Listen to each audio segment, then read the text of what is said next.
And so what I want to do over the next two Wednesday nights, tonight and 2 weeks from tonight, I want to continue our discussion of the post-Reformation church. The post-Reformation church I'm defining as that church, or I should say that movement of Christianity, would be a better way to say it, within the stream of Protestantism. Okay, we're leaving Catholicism to the side now and moving down the stream of Protestantism, and we're asking the question, okay, where does it go out of Europe? Where does it go out of the days of the Reformation? Where does it go, I should say, out of the 16th century and then out into the rest of the world? So we're going to be moving away from the early Reformation and the building of the Reformation into the age of modernity. So we're going to be moving into the modern age, which I'm dating to about the mid part of the 19th century, about the 1850 mark would be about where I would start modernity. So we really need to cover the period of time from the end of the 16th century to about the middle part of the 19th century. So there's a little window in there from about 1650 to about 1850, just a couple hundred years, but I'm going to call that the post-Reformation church, that little window of time in there. And so it's going to be moving us out of the medieval period into the modern age, so we'll call this the post-Reformation church. And we're also going to be moving out of Europe, because we'll find the Protestant movement moving away from the continent even itself. So we're going to be talking about a church that straddles the Reformation and the modern age. Now, we started last week into a discussion of this period of time by talking about what I called the Age of Reason, or the Enlightenment, that period in which there was a high intellectual movement attempting to reframe conversations around the nature of man in accordance with philosophical and rational intellectual pursuits, the kind of men like Locke and Kant and the deists that all were thinking through what is man and how do we understand God from this new intellectual perspective and so forth, and its effect upon the church in the medieval period moving forward, because we're going to find, and I hope you noticed this by the end of our time last week, that much of this intellectualism that flows out of that period, out of that age of enlightenment, finds its way into the modern era. I mean, we are children of the Enlightenment, okay, so we need to understand that. And so that thinking process coming out of there, moving through the church, is very important. So that's one thing to think about, but now we need to consider another aspect to it. I'm going to call it a geographical movement. The Age of Reason was really more of an intellectual movement. So let's talk about a geographical movement, and particularly a discussion of the movement of Christianity to North America. While the Reformation is in full bloom, okay? The Reformation is exploded onto the scene in Europe. It's come to England. It's in full force in England. The Puritan Reformation is very much in place. And so it is into this time frame that we see a geographical movement take place, all right? Now, it's really very odd the way that church history works in conjunction with world history, because you will notice that the window of time involving massive geopolitical and religious change is very, very small. Notice how tight the window is. You start about 1500, and by 1650, 150 years later, you have an entirely new world. Everything's different. Everything has changed. The Reformation breaks out, but at the same time, there's another movement that breaks out. Okay, it's parallel to it. We already saw it in the case of how the Reformation came to England, that you see a rise in that in a very short window of time after Henry VIII and the successors that followed after him. Okay, so a very short window of time between the beginning of the English Reformation and the Puritan Reformation. And so you see that into this same little window of time, we're going to cram another thing to think about. And that's called colonialization, or the movement of human beings out of Europe to the far-flung corners of the earth. This again starts in a little window almost simultaneously with the Reformation. And most people haven't never really figured that out. In fact, I don't think it's taught really well in history classes just how much of Reformation thinking became a part of the colonial movements. They're one and similar, okay? And that's what I want to talk about tonight, the geographical movement of the Protestant church out of England, and particularly to North America. Okay, to do this, we need to just pause and consider something for a moment. The 16th century, meaning the 1500s, was not only the period of the Reformation, but it was also the period of two great empires that rose into place in Europe. One was the Spanish Empire, the other was the Portuguese Empire. The two of them rose up during that period of time in the 1500s. The Spanish, you remember, arrived in North America with Columbus late in the 16th century. Right? We date Columbus to 1492, give or take. But we also remember that Cortez came from Spain in 1519.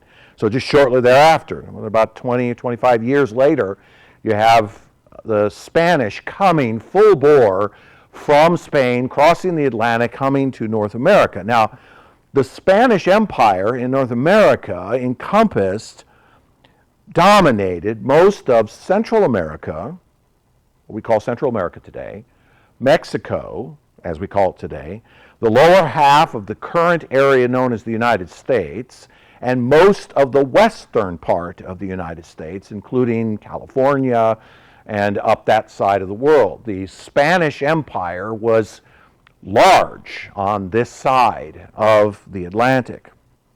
And you remember that the Spanish were Catholic. There was very little Protestant influence in Spain. And so the Spaniards were Catholic, and they brought their Catholicism with them as they conquered the Incas and the Aztecs in Mexico. I mean, we're still living with that reality, right? The vast majority of Central America and Mexico are Catholic. That's coming from Spain in the 16th century.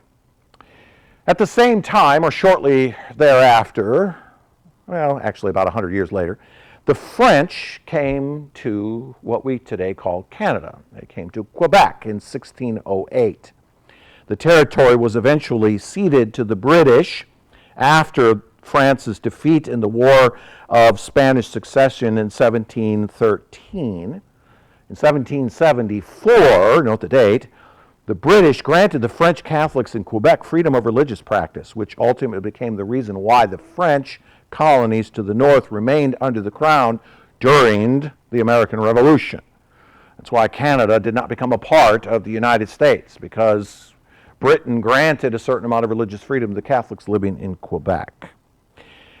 For full disclosure purposes, my family are descendants of those French that came to Quebec in the 1700s. We do not have direct knowledge at this point in our family history of where exactly we came from, but the Gervais came to Montreal at some point during the probably late 17, early 1800s, and then migrated into the United States in the middle 1800s, somewhere in there, as far as I can tell from my grandparents. So my last name being French Canadian, I am. The British conquest of the New World, however, was the most successful of the three main empires coming to the New World. It began in the 17th century and reached its peak in the 19th century. Now, the first British colonial ventures in North America failed. Sir Walter Raleigh, under Elizabeth I, attempted a colonization in a territory he named Virginia in 1585. So notice this is just after the Reformation has gone into full swing, right? 1585, we're right in the middle of the Catholic Counter-Reformation at this point. He came to the New World with an attempt to colonize a territory that he named after his queen, Queen Elizabeth I, otherwise known as the Virgin Queen. She never married, and so he named the territory after her. He called it Virginia. The 1585 excursion failed, and most of the settlers of that colony simply returned to Britain. A second attempt in 1587, 2 years later, also failed, and we have no idea what happened to the settlers. They simply disappeared from the face of the earth. Now, in many history books contrasting the Spanish with the English coming to North America, coming to the New World, it is typical for the historian to say that the Spanish came for the gold and the Brits came for the religious reasons. Okay, that's typical. All right, but it's not quite fully, completely accurate. It is true that the Spanish themselves came for the gold. They were able to conquer probably the two richest places on North America in taking the Incan and Aztec empires for themselves. We know from the records that the Incas and the Aztecs had developed a massive empire here, and they were very wealthy in terms of how you measure wealth from a Spaniard's perspective, in terms of gold and other kinds of things. And so the Spaniards clearly profited well from coming to North America. But there were religious reasons for them coming as well. It's not entirely true to say they only came for the gold. They did come for the intention of catechizing the natives to Catholicism. They intended to bring the religion of Spain to the New World, which they did. They also brought a few other things like epidemics and plagues and diseases and other sorts of things, but nonetheless, they did come for the purpose of bringing their religion. The British are the same. There are many people who assume that the colonies that were established from Britain were primarily for the purpose of religious tolerance and religious freedom. And while there's an element of truth in that, as you'll discover from the rest of my lecture, the fact of the matter is that most who came from Britain to the New World were looking for wealth as well. In fact, the colony of Virginia that I mentioned before was, in fact, established specifically for the purpose of establishing trade with the natives. And when that failed, because the natives had no interest in trading, they were nomadic peoples that simply moved to the inland territories when they encountered the white man from Europe. The British colonizers were forced to move to agriculture to deal with the issue.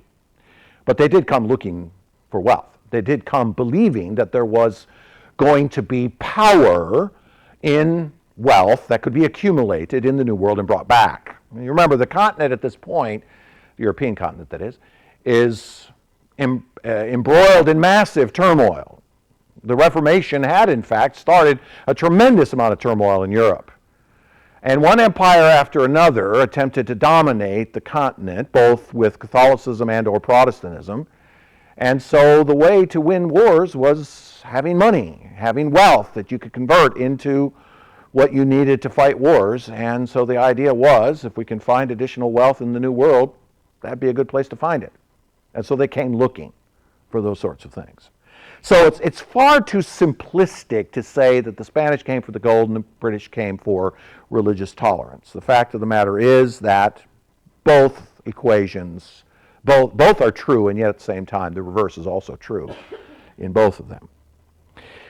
Yet at the same time, there was an element of religious movement to the New World. Okay? Now, we're putting ourselves into the time period of the 17th century. So we're getting ourselves into the 1600s. And if you remember from our discussion of the Puritan Reformation, that starts in the early part of the 17th century and culminates at the end of the 17th century. Remember the great confessions written by the various Protestant groups, including the Westminster Confession, the Savoy Declaration, and the London Baptist Confession, were written in or after 1650. The Westminster in 1644, the Savoy Declaration after that, the London Baptist Confession in 1689, an earlier version in the 1670s. So we're talking about the exact same period of time. There's a great movement of Protestantism going on in Britain at this time. Great declarations of faith are being written. There's a tremendous split taking place between the Anglican Church and the other Protestant groups, although in many respects Anglicanism did have a Puritan Reformation in it, as you'll see. And so there was a sense in which there was great turmoil religiously in England in this particular period of time. It had begun in the mid-16th century, but now it's moving its way into the 17th century. Therefore, some of the reason for escape to the New World was in fact religious. So there were in fact, even though the many came looking for economic realities, many did come to escape the religious intolerance that existed in Britain at the time. Even though the development of religious tolerance here in the here in the colonies, would be long and complex as well. So it's not a simple thing just to say, well, look, the Baptists left England, came to the United States looking for religious tolerance. They found it here, developed the Baptist Church, and ta-da! That's way too simplistic. There's massive currents of movement in all of this because you have literally thousands upon thousands of ships and people coming over here and many going back, and trade and agriculture and all kinds of stuff going on, which I hope to demonstrate through the rest of my time tonight. So I want to talk about the British colonies. Gonzalez, in his book, The Story of Christianity, dedicates an entire chapter to the colonies because there's a sense in which the colonies, the 13 colonies, give us a microcosm of some of what's going on in England at the time and how that comes to the New World, and then eventually we'll see how that will play itself out in the establishment of the United States as a nation here, separate and distinct from Britain. Okay, so in a sense what I'm doing tonight is laying some groundwork in this post-Reformation time for what will come later as the states are established, okay? In other words, this is the second most boring lesson of church history. All right, so let's talk about the first of those colonies which I mentioned earlier, which is Virginia. The first permanent colony of Virginia occurred in 1607. Raleigh had failed twice in the 1580s, and so by 1607, 105 settlers landed near the mouth of the James River, which they named after their new king. Elizabeth had died, Elizabeth I had died, and King James I was now upon the throne, and so they came and established a colony which they called Jamestown. It was established by the Virginia Company, which looked to bring the Church of England to America. Now, the colony was an economic venture, not a religious one. Okay? They came for the express purpose of looking for economic value here. And the Anglican Church came along with them because by definition, everything British somehow involves the Anglican Church, because you remember the Anglican Church is actually governed by the king. And so they came. There was a chaplain amongst them when they arrived, and their hope was to establish the Church of England here so that the Church of England could not only continue to religiously support the settlers, but also maybe to proselytize the natives. However, the Church of England never was established anywhere in the 13 colonies. The Anglican Church never wound up with a permanent bishop anywhere in all of the 13 colonies. It was never really established. And you'll see why, I hope, as I go along. Now, as I said, the settlement came at the height of the Puritan Reformation. And so many of the owners, proprietors of the Virginia Company believed the colony should be governed by Puritan principles. So we'll bring the Puritan ideology with us as we come across. For example, in the Virginia colony, at the beginning, there were rules about twice daily attendance at worship, twice a day. Strict Lord's Day observations were put into place. There were specific punishments laid out for the use of profanity, immodest dress, excessive drinking, and the list goes on and on, of things that were established. So they took these Puritan ideas and they brought them with them and enforced them early in this time period. But as it turns out, James I hated Puritanism. He despised it. And so he decided to take and place the Virginia colony under his direct control.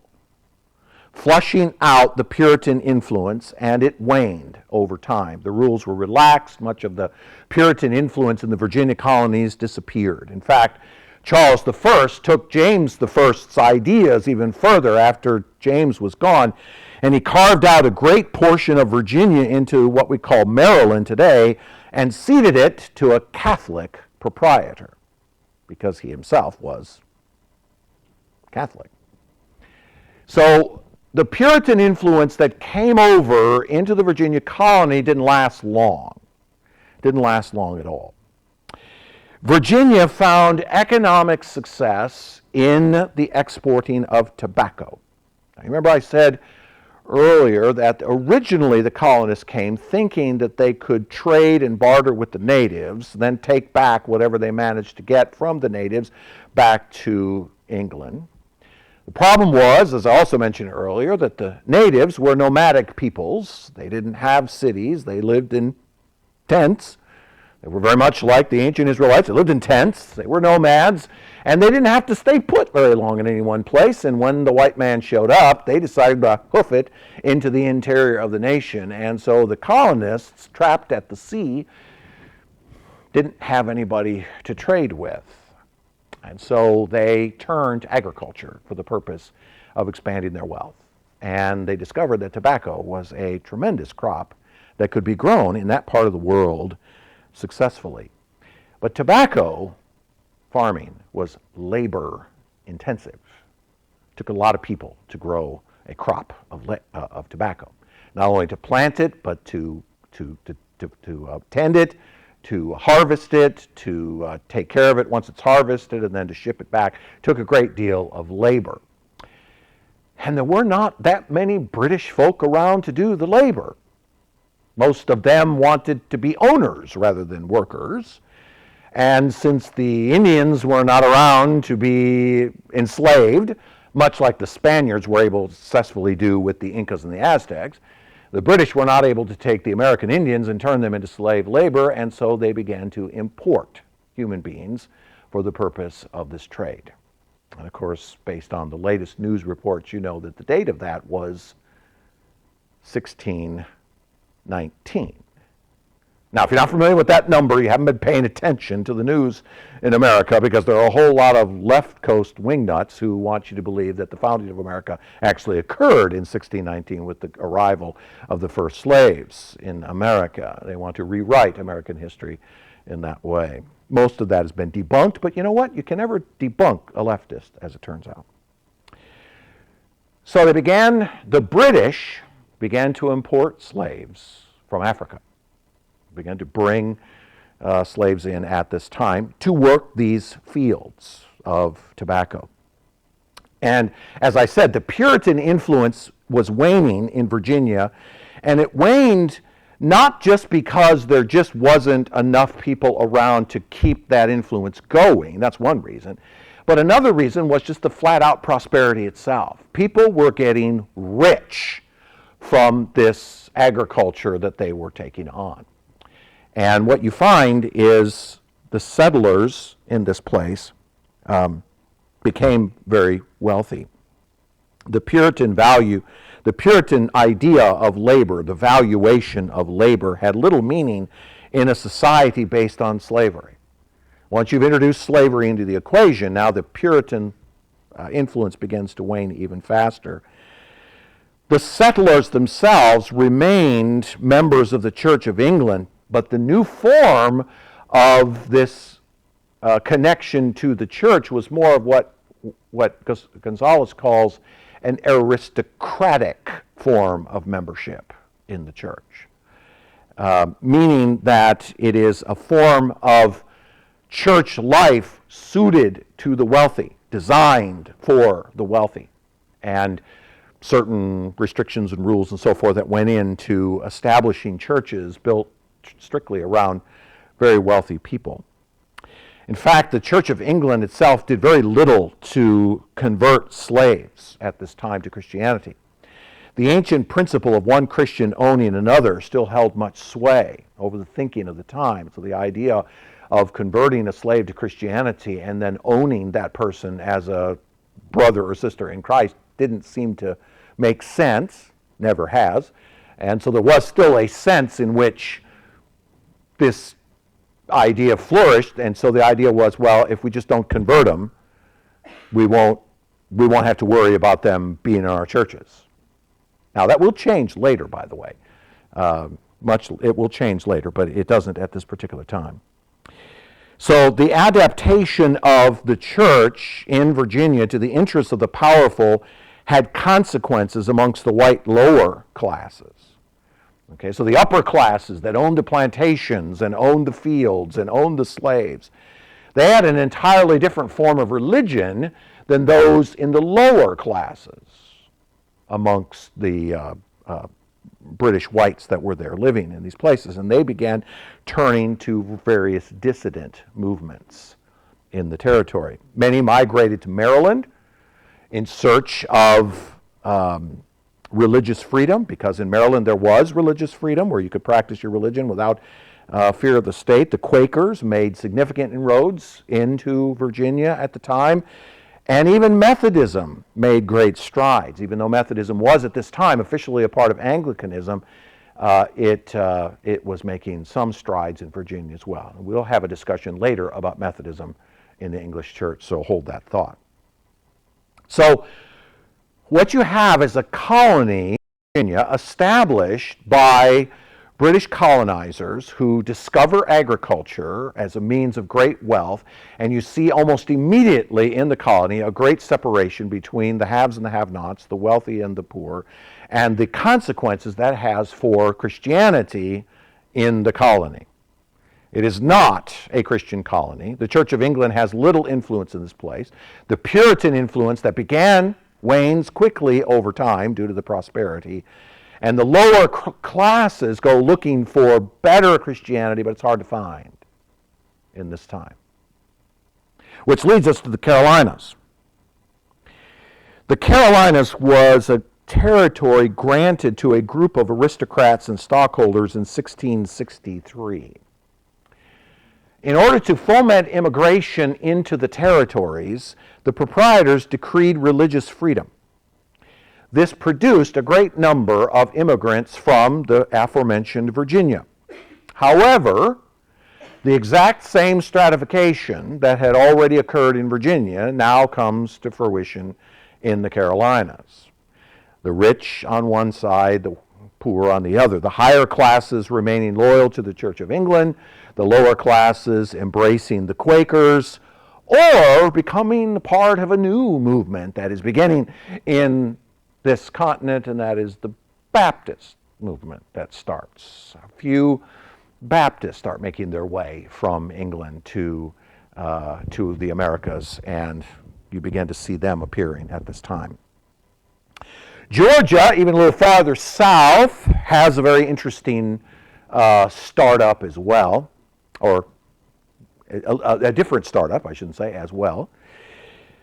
The colony of Georgia was originally established for two reasons. Number one, it was designed to halt the movement of the Spaniards north from their primary fort in Florida. Anybody know where the primary fort of the Spaniards was in Florida? St. Augustine, that's correct. The idea was to prevent the popish religion from coming north with the Spaniards, and so the one reason to establish a colony in Georgia was to help prevent that northern slide of the Spanish.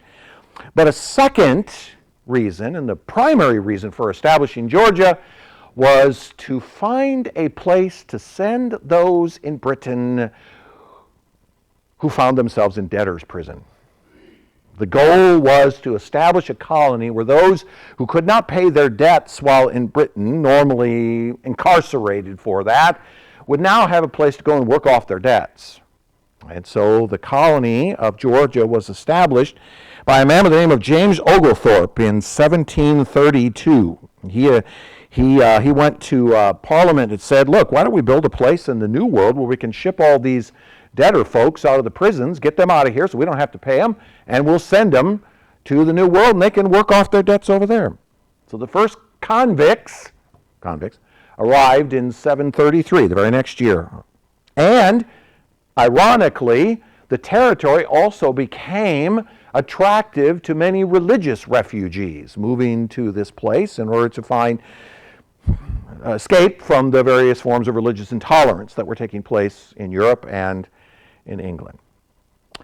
Again, Anglicanism was the official religion because it was under the crown, but it had little impact on the territory. Just like it had little impact in Virginia and the Carolinas, it had very little impact in Georgia as well, and other Protestant movements also had little effect. Probably the greatest single movement of Christianity in Georgia occurred under the preaching of George Whitefield, almost 100 years later from this time.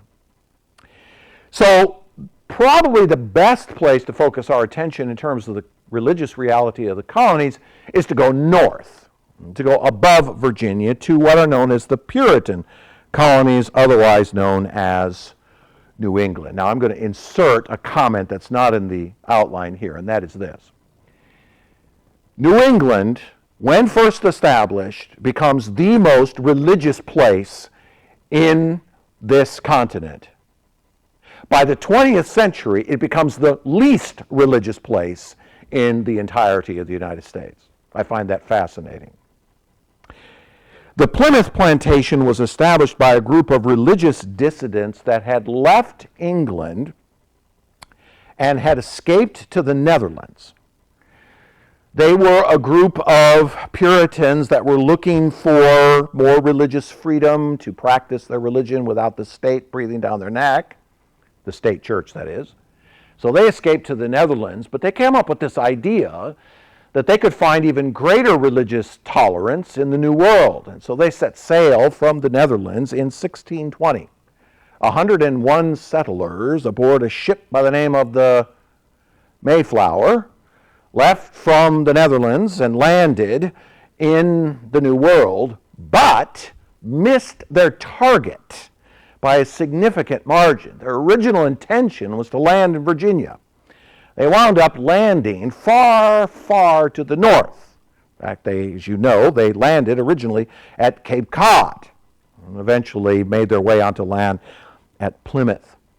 When they arrived, as they were on the ship and realized eventually that they had missed the target, they developed something they called the Plymouth Compact, which was a statement by the members on the ship that they would adhere to certain religious tolerance practices and a certain form of government based on the right of the majority and so forth. They developed this compact believing that they could establish a new form of democratic-style government in this place. They're very often perceived to be sort of the forerunner of the modern representative Republican environment that we live in today in many ways, and they were.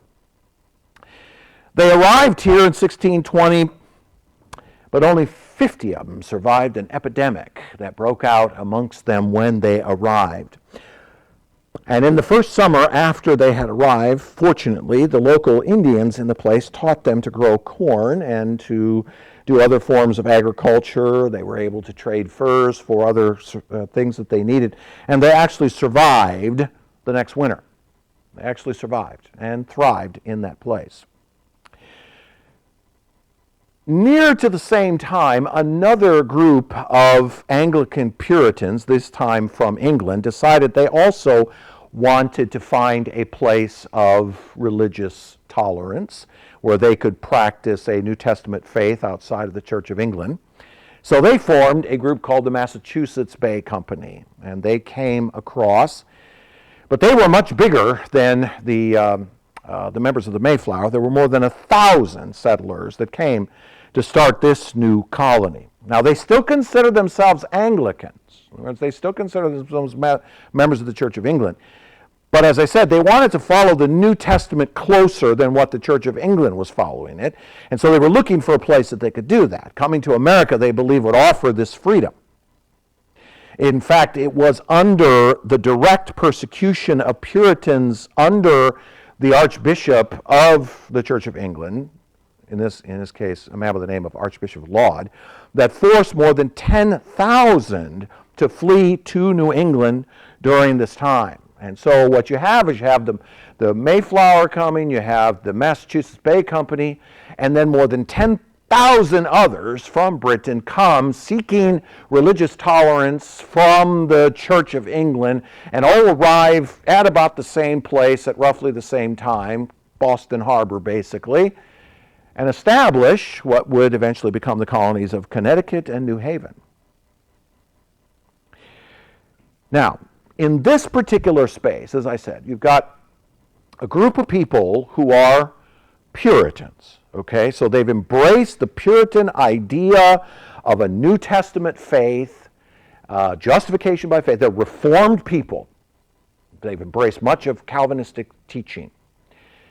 They still see themselves as a part of the Church of England because it's sort of the default in England, but they also recognize that they're different. And so they really are looking for a place where they can establish themselves as a new church. In fact, you could argue that the Presbyterians, the Congregationalists, and the Baptists that are all there are all part of this group. It's all sort of mixed up in all these various groups. All right.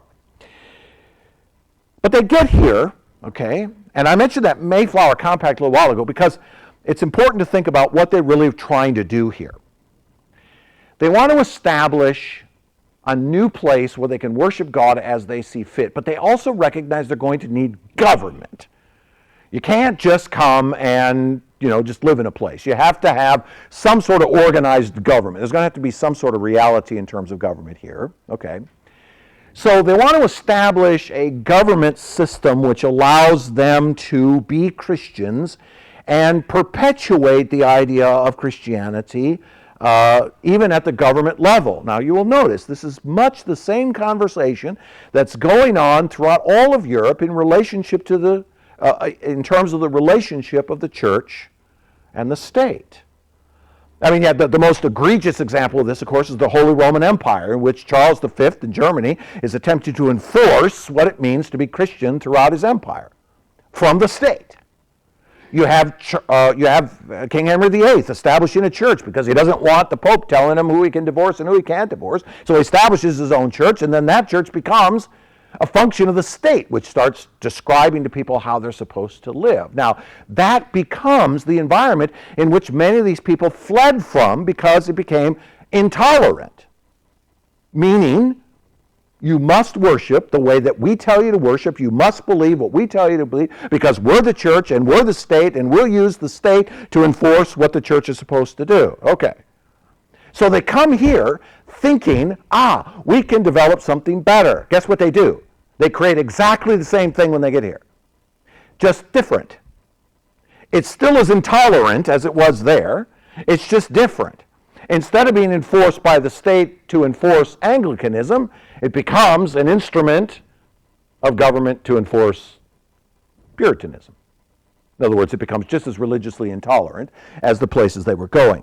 And one of the particular controversies that breaks out in this period of time has to do with, and I find this funny as a Baptist, baptism breaks out as a controversy.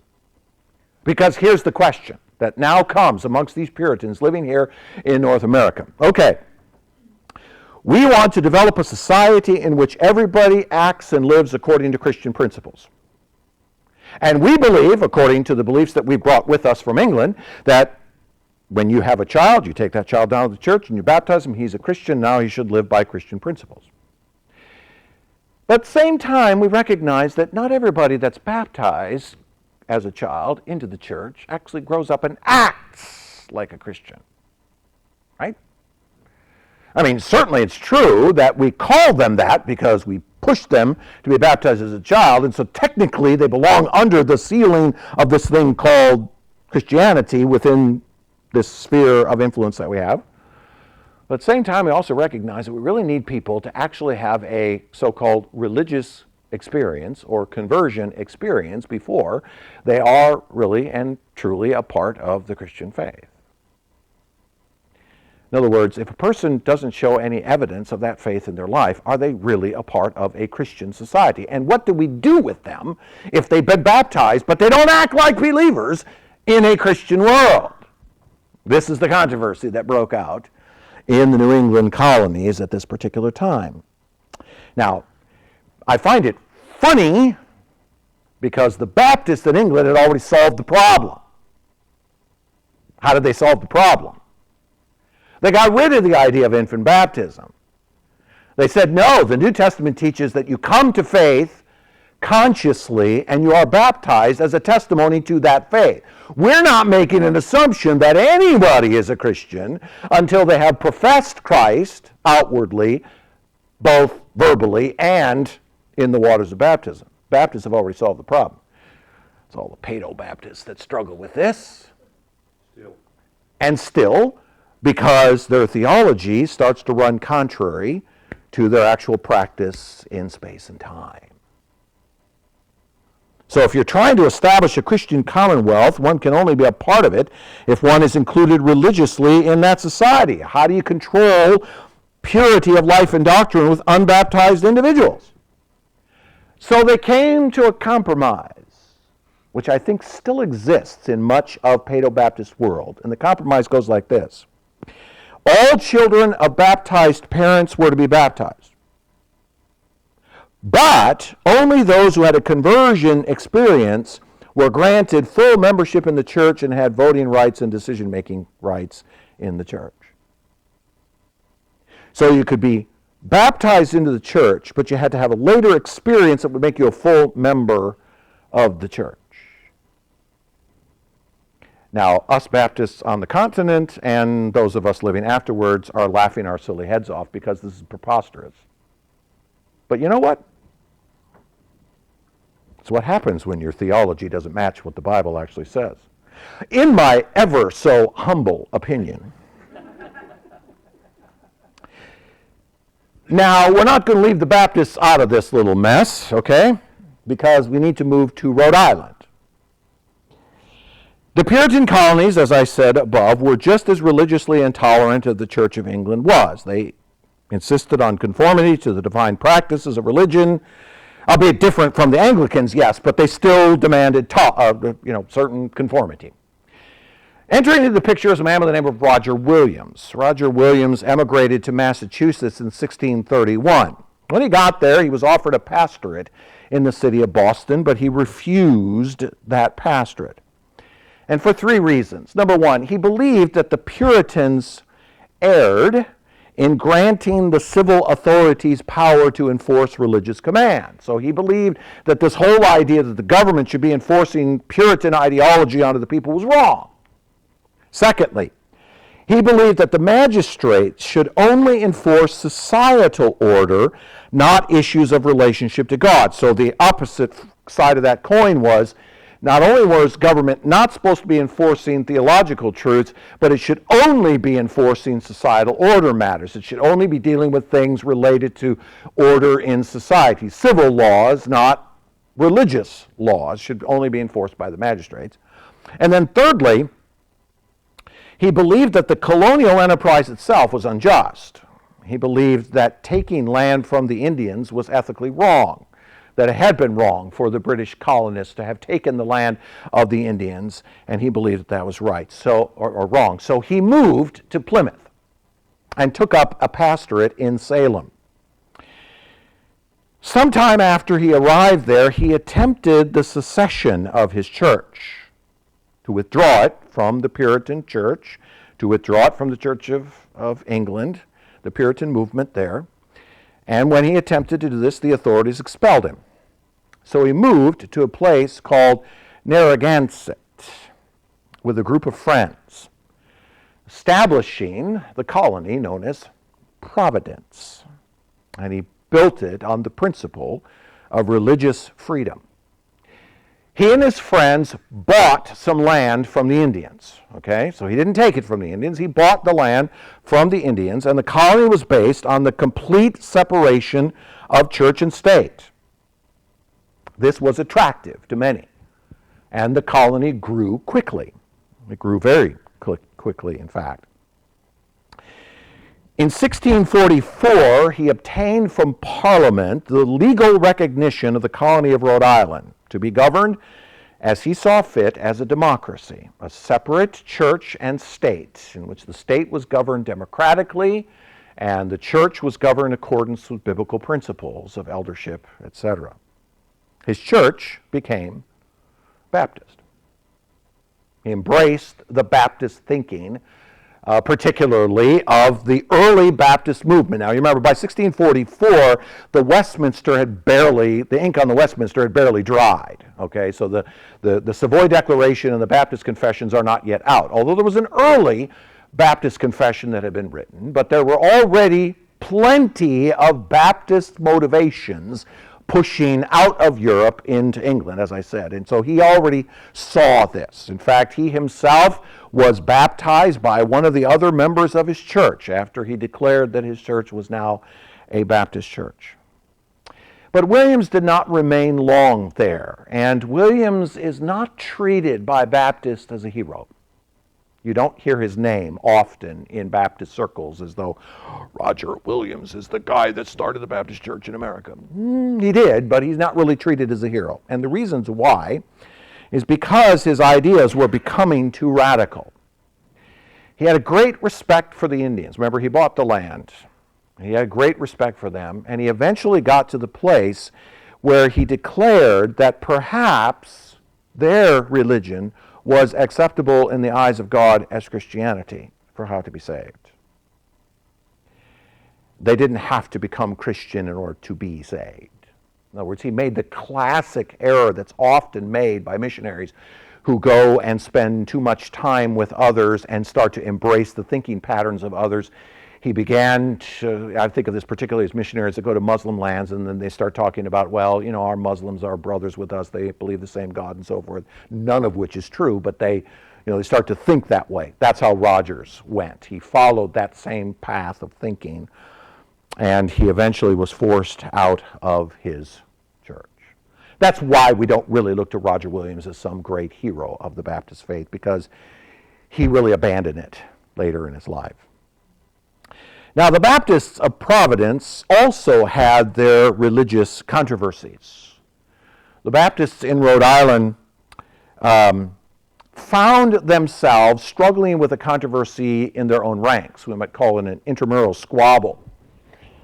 Some of the Baptists that had left England to go to the Netherlands, remember, some of them came back with the Mayflower, but there were others who went to the Netherlands because the Netherlands were a place of religious tolerance in Europe. Some of them were introduced to the concepts of Jacob Arminius. The Arminian controversy, you remember, had come into the Netherlands. Remember, Jacob Arminius was Dutch. Okay, so some of these Baptists that had gone up to the Netherlands had embraced the ideas of Arminianism and come back to England.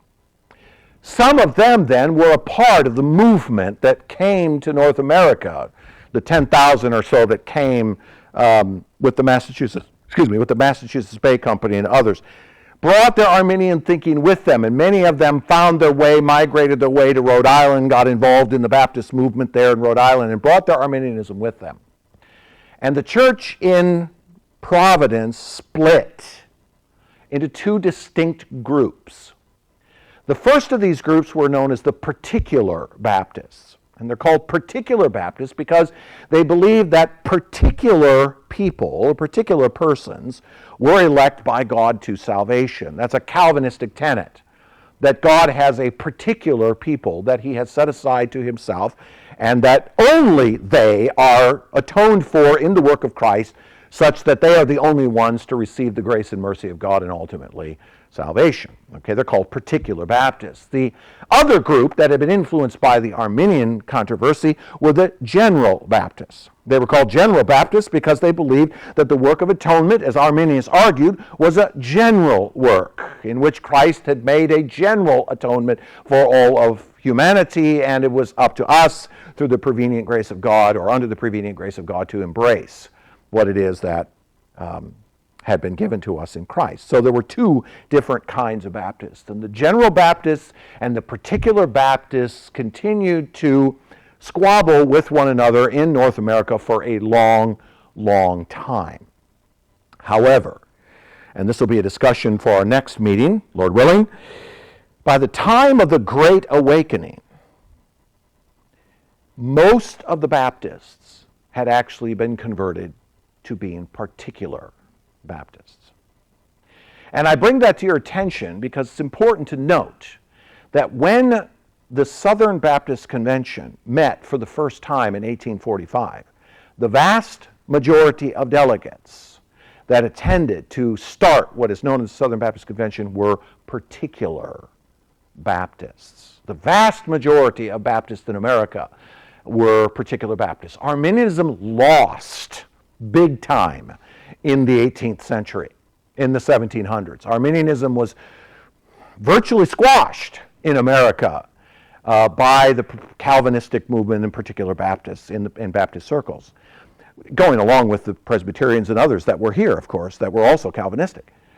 So it is, again, rather ironical that North American Baptists, in large measure, in vastly large measure, were Calvinists. Today, in vastly large measure, they are not. Arminianism won that battle in the 20th century. And so, just so you keep that historical perspective in mind. Now, what do we learn from this discussion of the 13 American colonies? All right. Two things I would put before you. Number one, although these colonies began with the good intentions of forming places where Protestantism could grow, most of them became just as intolerant of dissent as the Church of England itself and all the monarchs after Henry VIII had been. True, much of the reason for the colonies was economic, particularly in Virginia and the Carolinas, but there was a sense of religious relief that was thought to be true here, away from the crown and the official church. Yet the Puritan influence did create a certain new form of intolerance here, especially for those like the Baptists, who were considered less than what the Anglican Puritans saw in themselves.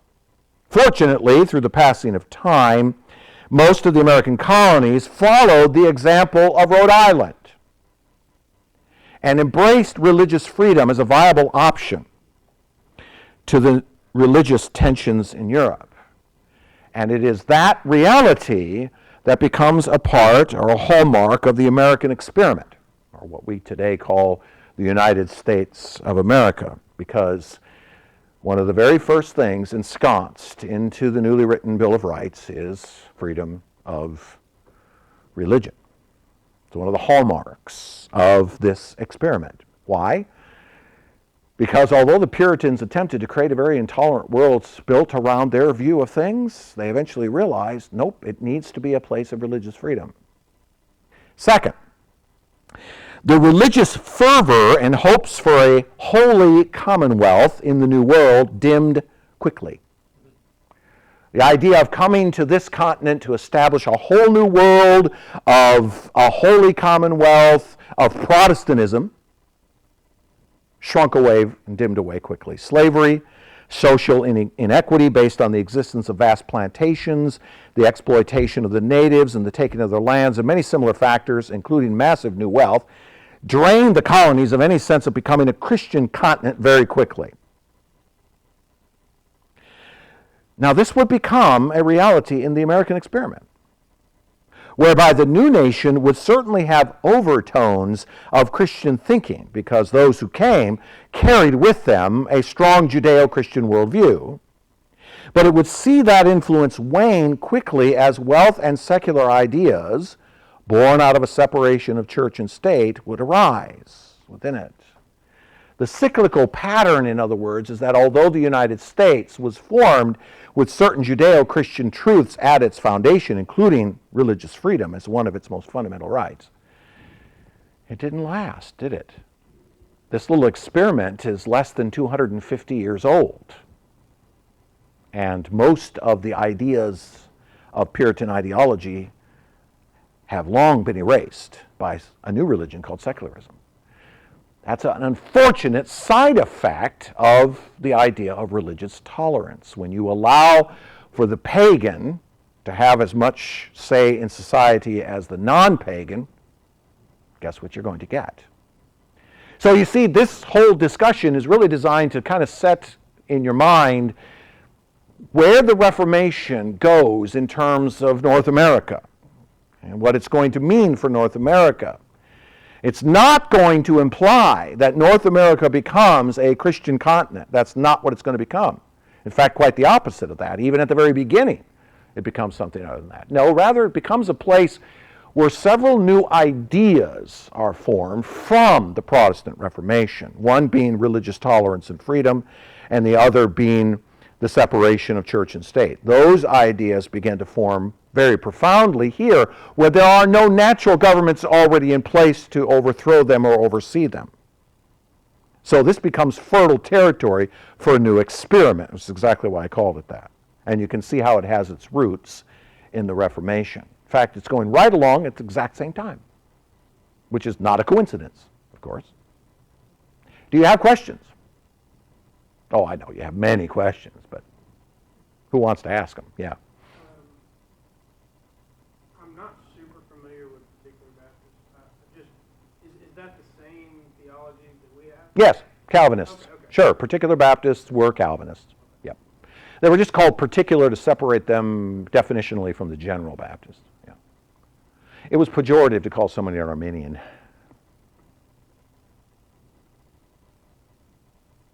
There were some distinct differences, I think, between Calvinists and particular Baptists in terms of some things like separation of church and state, because Calvin, fully believed in an integrated church and a state in Geneva. He had that. So there was a sense of difference between them, but soteriologically speaking, 5 points of Calvinism are particular Baptists. Yeah. Yes? Can you talk about the 13 colonies? Yep. Kind of did it in order of Virginia and then kind of Carolinas and then... Yep, and then went back north. Yep. Are you going like in chronological No, order, or no. was it like a just simultaneous and that's how you were going to talk? I'm just doing it by region. Oh, okay. Yeah. That's the way that Gonzalez lays it out in his chapter. It just sort of goes by region. Starting in Virginia kind of gives you a flavor of where things are going to go, economically speaking. And then as you move south to the Carolinas and Georgia, you kind of get the picture that it just continues on. So if you really want to find the religious side of the house in this whole equation, you got to go to the northern colonies. You go up into Massachusetts and Connecticut and Rhode Island, and you'll start to see the Puritan influence up there. Because as I said, there's no Puritan influence at all below Virginia. None. It only comes up north. But it's a contemporary movement. They're happening simultaneously.